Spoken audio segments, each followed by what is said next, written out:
Hello and welcome to Boxing Pick, the premier destination for boxing picks. This is a post-fight video about the Katie Taylor versus Serrano trilogy fight.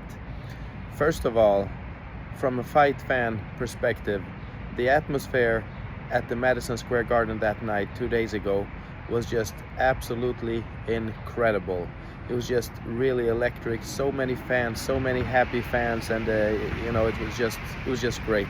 Really, one of the best atmospheres I've ever witnessed on a fight night.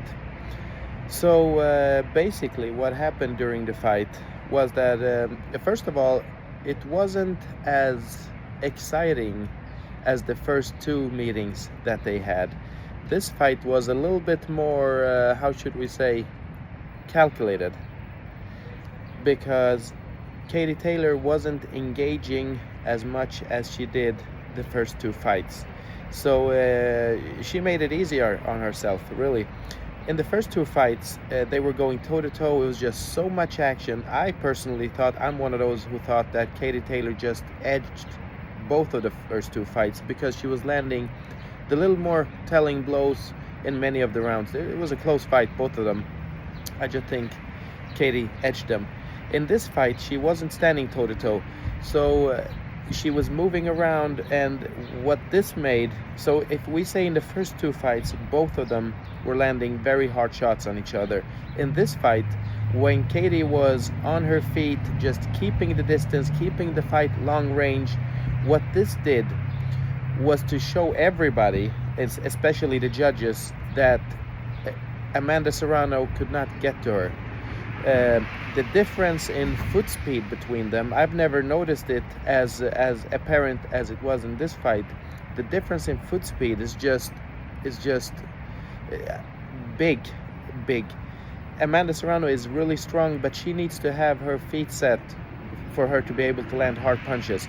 Katie Taylor is just so fast with her feet in and out, so I think she made it a whole lot easier on herself. She didn't take any punishment as she did in the first two fights. I remember in the first fight, she at one point she was close to getting stopped. She had a very bad round and she was hurt. You didn't see any of that in this fight.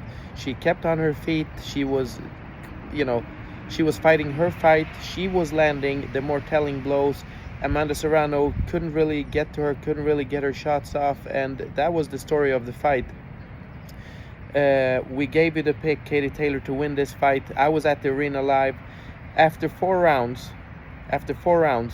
I checked the live odds. Remember, before the fight started, we got a plus 170 on Katie Taylor to win the fight. After 4 rounds, where I thought in my head, I was looking at it, and I thought Katie Taylor was up 3-1 after 4 rounds. They were still offering a plus 215 plus 115 or a plus 120, which I thought was astounding, especially if you're thinking that it's been 4 rounds out of the 10, and Katie Taylor, it's obvious that she's having her fight, she's having a good night, and they were still offering plus money on Katie Taylor. So I took that. I placed another bet on Katie Taylor, and everything went well. I remember some people in the arena when the fight was done, some people thought, it was very close. But I just thought to my head that Katie Taylor feels like she's won at least 6 rounds, maybe 7. So I think the judges did a good job. They got it right. And this should be it should really be the end of this trilogy fight. It's been a good series, very entertaining. But this should be the end, right? So we're happy that they did this. It was great for women's boxing, and Katie Taylor won. She's up 3-0 against Amanda Serrano, and what a performance from both fighters, and just a credit to the sport of boxing, both of them. That's it for this post-fight video. Give us your thoughts. What did you think about the fight? Tell us about it. Thank you. See you next video. Goodbye.